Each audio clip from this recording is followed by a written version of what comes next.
Hi everyone, Chevy here, and today I want to talk to you about failure tolerance and why you need to increase yours if you want to be happier and more successful along your horsemanship journey. So first, let's talk about the word failure. When you hear the word failure, we tend to get this negative feeling.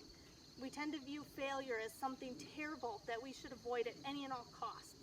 And it's because many of us are approaching this from a fixed mindset. And what I mean by that fixed mindset is many of us have this belief that we are born with a certain level of talent, a certain level of skill at something, and that if it's something that we're good at, it should be easy. And that's just plain wrong. What we need to do is we need to shift to a growth mindset, which is the belief that if I work at something, I can get better at it. See, it's just not true.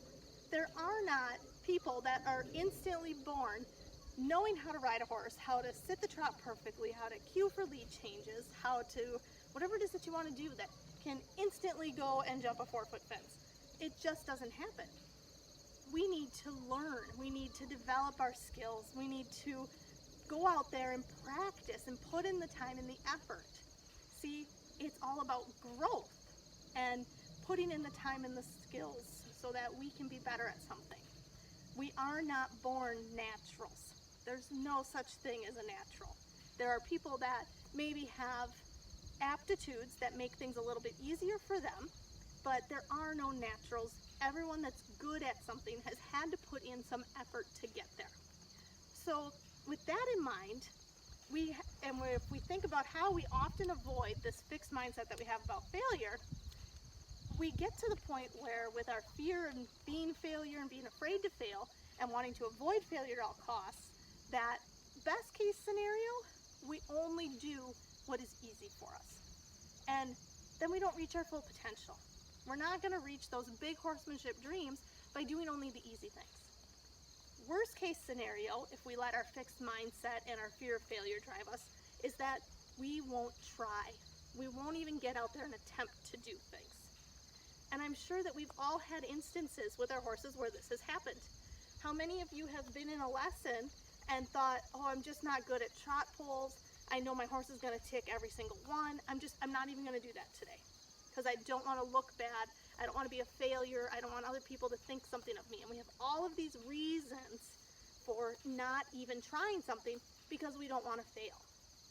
And when we avoid and don't practice it and avoid whatever it is, then we're not going to get any better. So we have to increase our failure tolerance. We need to be brave enough to suck at something before we can be good at something. It takes courage, it takes grit, it takes vulnerability to be bad at something, to tick every single trot pole, to know that you're bouncing at the sitting trot as you're learning, to get your, to attempt a lead change and to have it go wrong. It takes courage to fail. But the more that you fail, the more that you learn, the more that you grow, the more skills that you're able to develop. See, we need to shift our thoughts of failure from a terrible thing to failing forward. That every time that you try something new and you get gutsy and you go out and do it, and maybe it's not pretty, maybe you don't get a clean flying lead change, and maybe your mind would have thought of that as, well, I'm bad at that, it's a failure, I'm not going to do that. Instead, shift it to being, well, I tried that and it didn't work, so what can I try differently next time so that you can learn and grow from your failures. Instead, be celebrating your failures and learning from them. So my challenge to you is to every single day, find a failure. Look at a mistake that maybe you made and celebrate it, because now you know more. You have grown from going through that experience. It is something positive, it's something that's necessary, it's something that everybody does along their journey. So celebrate those little failures. Now, just to clarify, I'm not saying that you should go out there and have terrible horsemanship and make mistakes on purpose. No. If it's something that you know better, then do better. But if it's something that's new to you, that you're willing to try, that you're learning and growing on, then don't be afraid to go out there and make mistakes. That's how you learn. That's how you grow. That's how we get better. And if you can celebrate those mistakes along the way, you're going to be a lot happier along your horsemanship journey. So get out there, learn things, do things, make mistakes, celebrate every step along your journey, get gritty, and enjoy your horse. Thank you.